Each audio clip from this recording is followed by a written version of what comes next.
ಈ ಚಳಗಾಲ ಮುಗಿಯೋದ್ರಾಗ ಈ ಹೆಚ್ಚ ಒಂದ್ಸಲ ಮನಿ ಮಂದಿಗೆಲ್ಲ ಮಾಡಿಕೊಡ್ರಿ ಅಕ್ಕೋರೆ. ಹಾಗೆ ನೀವು ತಿನ್ರಿ. ಮತ್ತು ನೀವ್ಯಾಕೆ ಬಿಡ್ತಿರ್ರಿ?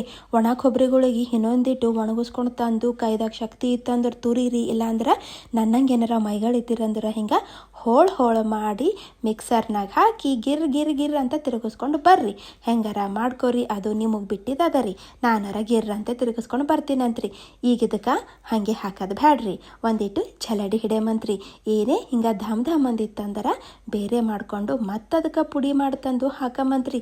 ಈಗ ಉಳಿದಿದ್ದು ಎಲ್ಲ ಕೊಬ್ಬರಿ ಹೋಳುಗಳಿಗೆ ಸೇಮ್ ಹೀಗೆ ಮಾಡಿ ತಂದು ಜಲಡಿ ಹಿಡಿದು ರೆಡಿ ಮಾಡಿ ಇಟ್ಟಿನಿ ನೋಡ್ರಿ. ಈಗ ಇದ್ರಾಗ ರುಚಿ ಸಲಾಕೆ ಏನು ಮಾಡ್ತೀನಿ ರೀ, ಬೆಲ್ಲದ ಪುಡಿ ಹಾಕ್ಲತ್ತೀನಿ ರೀ. ಇಲ್ಲಾಂದ್ರೆ ಸಕ್ಕರೆ ಪುಡಿ ಹಾಕ್ರಿ ನಡೀತದೆ ಅಷ್ಟೇ. ಉಪ್ಪಿನ ಪುಡಿ ಅಂತೂ ಹಾಕ್ಲಕ್ಕೆ ಹೋಗ್ಬೇಡ್ರಿ. ಮತ್ತು ಬಾದಾಮು, ಕಾಜು, ಖರಬೂಜ ಮತ್ತು ಕುಂಬಳಕಾಯಿ ಬೀಜ ಹುರಿದಿದ್ದು ಗಸಿಗೆ ಪುಡಿ ಮಾಡ್ತಂದು ಇದ್ರಾಗೆ ಹಾಕ್ಬಿಡ್ತೀನಂತ. ಈಗೇನ್ರಿ ಮತ್ತು ಒಂದಿವ್ಸ ಖಾರಿಕ್ರಿ ಅದೇ ರೀ ಒಣ ಖರ್ಜೂರು ಇರ್ತಾವಲ್ರಿ, ಅದ್ರಾಗಿಂದು ಬೀಜ ಎಲ್ಲ ತೆಗೆದು ಪುಡಿ ಮಾಡ್ತಂದು ಹಾಕ್ಲತ್ತೀನಿ ರೀ. ಈ ಅಂಟಂತೂ ನಮ್ಮ ಮೈಗೆ ಭಾಳ ಅಂದ್ರೆ ಭಾಳ ಚಲೋ ರೀ. ಪುಡಿ ಮಾಡ್ತಂದು ಹಾಕ್ಬಿಡ್ತೀನಂತ್ರಿ. ಕೊನೆಗೊಂದಿಟ್ಟು ಇಲಾಚಿ ಪುಡಿ ಮಾಡ್ತಂದು ಇದ್ರಾಗ ಹಾಕಿ ಚಂದ ಕಲಿಸ್ತಾರ ಆಯ್ತು ರೀ. ನಮ್ಮದು ಹೆಚ್ಚ ತಯಾರಿ.